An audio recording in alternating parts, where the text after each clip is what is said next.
Dans une école où les maths torturent, la philo rend fou, un élève décide de prendre le contrôle de son destin, entre équations impossibles, prof zombie et combine de génie. Voici l'histoire de ma survie scolaire. Attention, ce que vous allez entendre est inspiré des faits presque réels.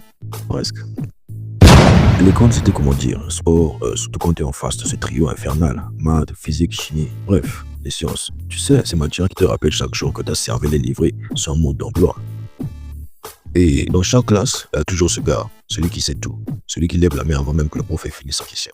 Je le connais, petite lunette, chemise trop rentrée, zéro style, mais 20 sur 20 partout.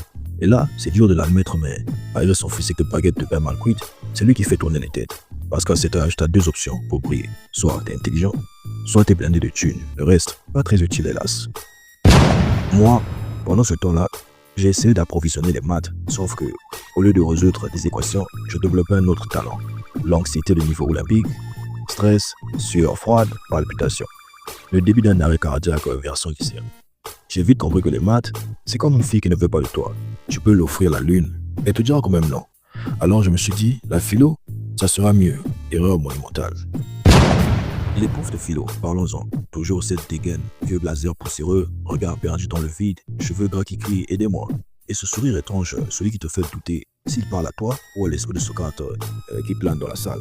Une fois, je demande à mon prof ce que voulait dire le désir désireux de se désirer lui-même. Réponse, un proverbe mystique. L'esprit du cheval s'élève par l'expérience à sa course. Voilà. Et moi j'étais là bloqué pensant sérieusement appeler un exorciste. Bref, j'ai compris, ni les maths ni la philo ne voulaient de moi. Fallait une solution. Et c'est là qu'est née la Ligue arabe. Rien de ça.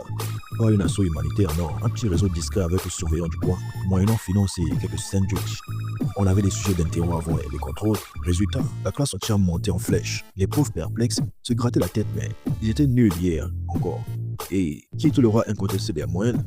C'était moi, évidemment. Jusqu'au jour où le rêve est devenu cauchemar. Le manège a été découvert. Fin de l'arnaque, fin de la gloire. Mais tu sais quoi? Après tout ça, je suis allé à la fac et la surprise. Je me suis mis à bosser pour de vrai, pas de triche, pas de combine, et devinez, ça a marché. Comme quoi les tordus du départ finissent parfois bien. Moralité, on n'est pas tous faits pour démarrer premier de la course. Mais c'est pas grave. Ce qui compte, c'est la ligne d'arrivée. Certains brillent dès le début et s'effondrent à la fin. D'autres comme moi, prennent des détours louches mais finissent par trouver le bon chemin. Chacun son rythme, chacun sa course, même l'esprit du cheval te le dirait. Si toi aussi t'as connu la galère de maths ou les délires des profs de philo, lâche un like, abonne-toi et surtout, triche pas. Ça finit toujours par se savoir. À bientôt pour d'autres histoires presque vraies. Stay test, okay.